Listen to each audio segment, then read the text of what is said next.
It might be understandable that a sitcom where nothing happens would not be considered worth watching and would inevitably be disliked by people who expected the laugh-a-minute chaos of some TV sitcoms.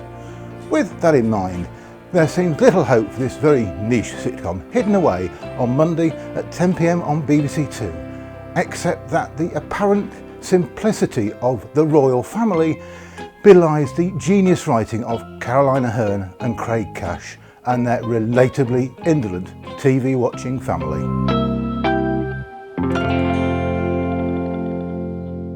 The Royle Family was unique in its approach to the sitcom format, deriving its humour and drama from the mundane rhythms of working class family life.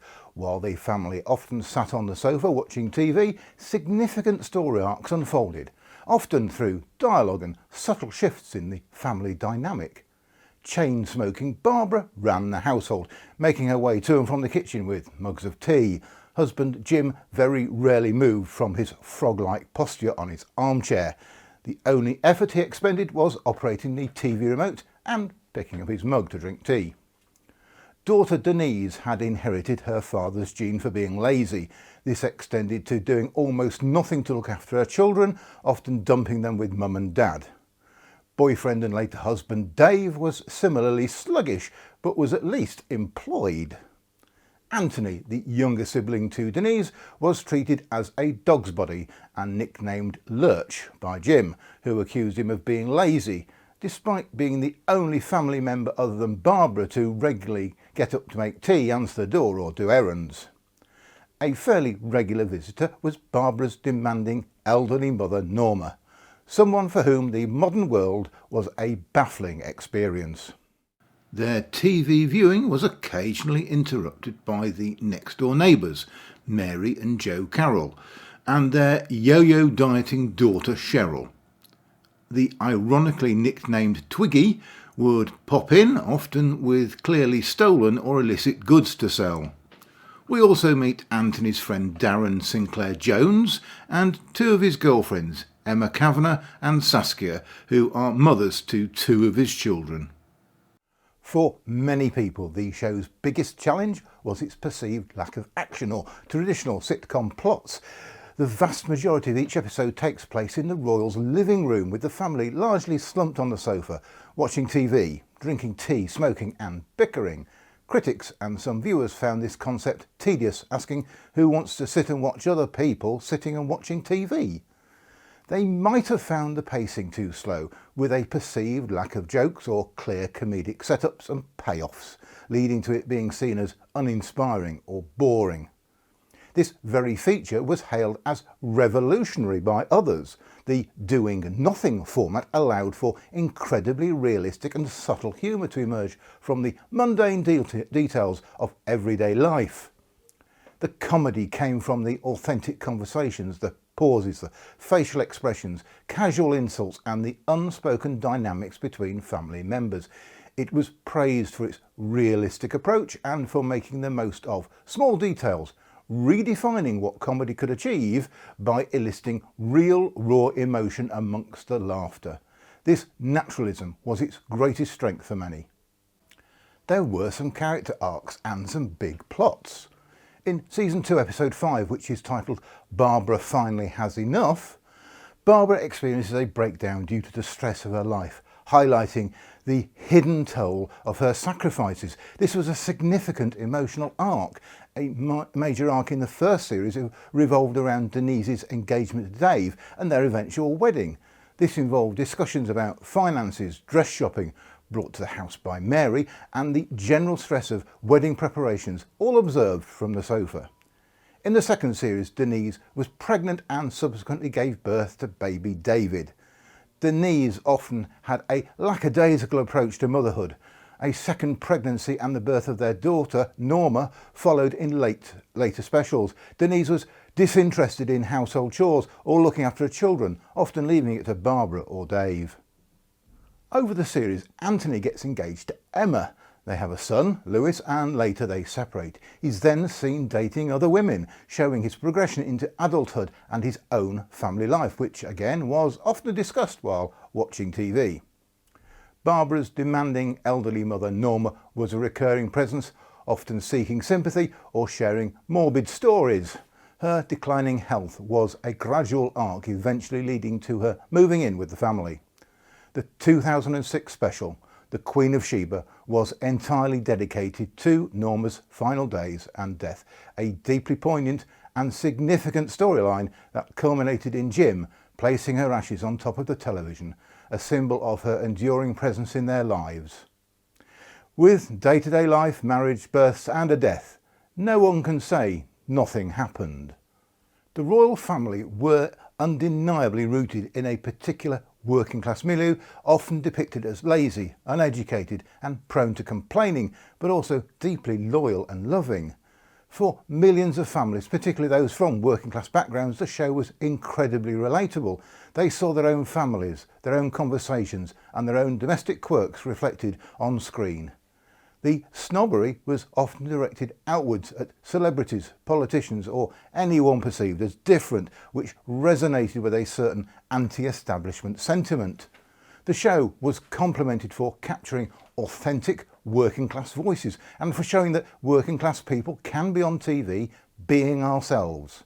Conversely, some critics, especially initially, questioned whether the show was a right-wing commentary on the vacuous pointlessness of working class life as a result of welfare dependency. They saw the Royals as a negative stereotype of the underclass, lazy, feckless and uncultured. This portrayal for some felt patronising or even mocking, reducing a complex social group to caricatures. The swearing, the toilet humour and the general lack of aspiration were seen as reinforcing negative stereotypes. The neighbours, the constantly upbeat Mary and her perpetually miserable husband Joe, plus Denise's friend Cheryl, provided an essential external perspective and a foil to the Royals' insular world. Their brief appearances and interactions, often over a cup of tea or a quick chat through the door, highlighted the Royals' quirks and reinforced the sense of a real community. These characters added another layer of observational humour and realism, showcasing different types of people within the same social sphere. Mary's relentless positivity and Joe's dourness were effective comedic contrasts. Cheryl's quiet presence and sometimes awkward contributions also added to the show's authentic feel. They allowed for brief shifts in dynamic without ever fundamentally changing the core living room setting. Twiggy was largely praised as a comedic highlight. His interactions with Jim often led to some of the show's most memorable lines and situations. He broke up the family dynamic and brought an element of external chaos and dodgy dealings, providing a different flavour of humour. The episode where Denise goes into labour on Christmas Day and Jim is left to comfort her in the bathroom is lauded for its raw emotional honesty, switching seamlessly between genuine fear, tenderness and humour. It highlighted Jim's rarely seen empathetic side and the deep bond beneath the bickering. Viewers had a tear in their eye and found it full of pathos. Arguably the most critically acclaimed and emotionally devastating episode was The Queen of Sheba in October 2006, showing the family's grief and love amidst their usual bickering. It won a BAFTA for Best Situation Comedy and is frequently cited as one of the most powerful and moving pieces of television ever produced. Critics and audiences alike praised its superb writing, outstanding performances and its ability to seamlessly integrate profound sadness with the show's signature humour.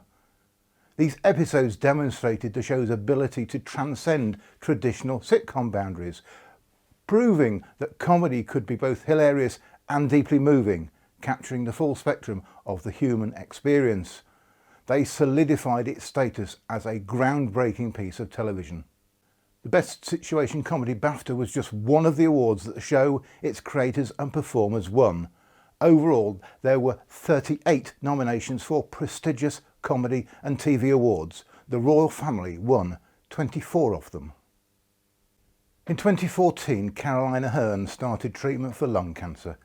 She helped promote the Macmillan Cancer Improvement Partnership, a £3.4 million scheme to coordinate cancer care in Manchester. On the morning of the 2nd July 2016, Ahern died of lung cancer at her home in Timperley, aged 52. Her funeral took place on the 14th of July 2016.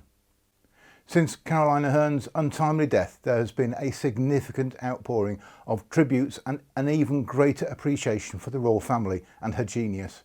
Her passing brought renewed focus on her unique vision and relentless fight for the show's naturalistic style, including no laughter track and using 16mm film, which was way ahead of its time and revolutionised British comedy, influencing shows like The Office and Car Share.